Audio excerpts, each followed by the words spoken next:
Well, this week, Texas has reached a grim milestone. There are now at least 200,000 confirmed cases of COVID-19.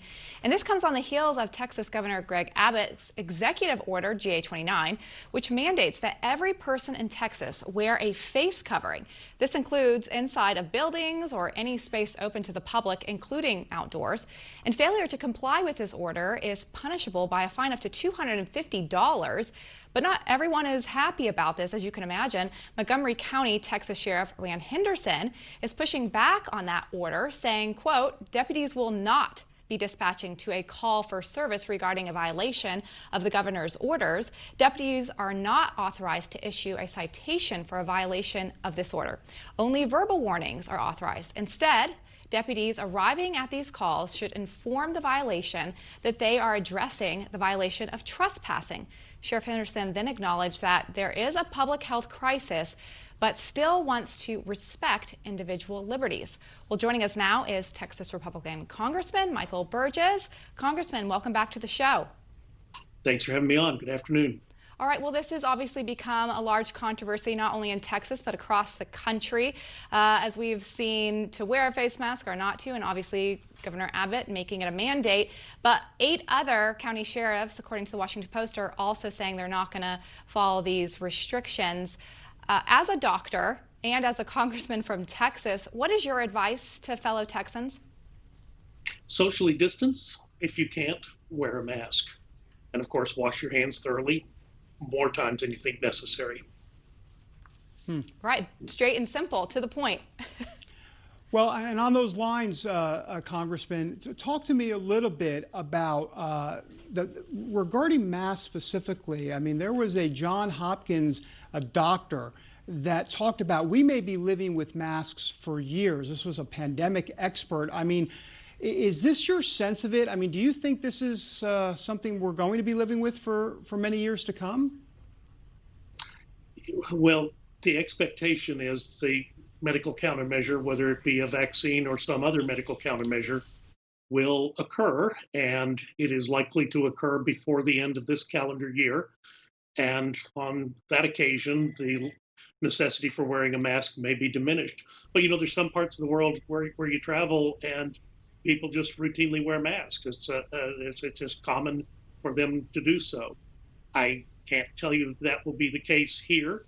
For some reason, I doubt that, just based on what I see when I go out in my district here, home in North Texas. But when there are sufficient medical countermeasures in place, or when there's a sufficient amount of antibody in the community, you know, in people in the community to reduce the transmission. Look, every time the virus hits on a person who has immunity, whether that be from a vaccine or a previous infection, that's a dead end for the virus. So it goes nowhere. That will be the day where these types of measures are no longer necessary. Congressman, there is a doctor, a local doctor in Texas, who said he's found the silver lining for COVID-19. It's not hydroxychloroquine. It's an asthma drug, budesonide, and he says that it could cure it all. What are your thoughts on it? I have not seen those studies. Okay, maybe it's too good to be true. I do have asthma myself, and I do use an inhaled steroid, not the nebulizer that he recommends, but an inhaler.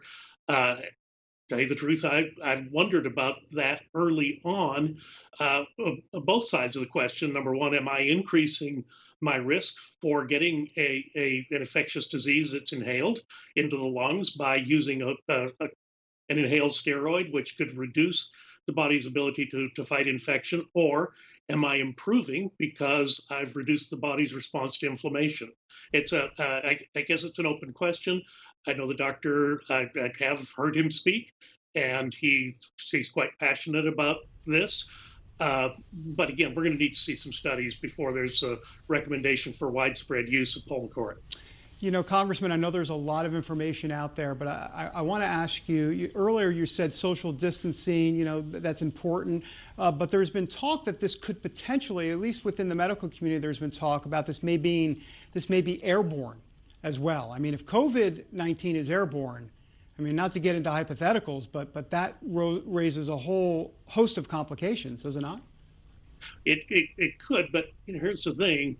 It is that distance within 2 meters or 6 feet where really the vulnerability zone seems to reside. And look at some of the have been adversely affected. Interestingly enough, high noise environments seem to be one of those things that works out to be a risk factor. Maybe why bars have been identified as being problematic. But you certainly look at the people in the meat processing industry, and that's a high noise environment. They've got to get right up on top of each other to be heard. That is an environment in which the transmission of the virus does seem to be increased. Congressman, returning to Capitol Hill and some of what's going on there as it relates to COVID-19 relief, what's going to happen? What's your sense of what the House is going to come up with and what the Democrats are, I guess, maybe not in your words, but plotting to do or plotting to pass in the House? And what are some of your concerns about what could come through the House and with the Republicans not having the votes to stop it this time around? Right. Well, it already has, and it's called the HEROES Act. It was a $3 trillion bill. It got 1 Republican vote. It got 14 Democratic no votes. So I guess you could say there was bipartisan opposition to the provision. It obviously went way too far, and it dealt in things that were not related to the pandemic, but social issues that the Democrats love to exploit. Right? Never let a good crisis go to waste. The Senate has not taken it up and likely will not. The Senate's interest is in finding how can we do some limited or tailored relief. And, we do need some liability protection as businesses begin to open back up. So that's kind of where the standoff is right now. Congressman Burgess, a pleasure. Thanks for being here. Really appreciate it. Thank you. All right, up next, we've got Grover. Not from Sesame Street, by the way. That would be a great get, by the way. Imagine if the Booker got Sesame Street. I mean, come on. Or got Grover. No, Grover Norquist, founder and president of Americans for Tax Reform. He's here to discuss Biden's latest tax proposal and how investors on Wall Street are beginning to worry about a Biden win in November. Then the cancel culture phenomenon. We've got actor, comedian Adam Carolla here to discuss his latest book called I'm Your Emotional Support Animal. I gotta read that on prompter.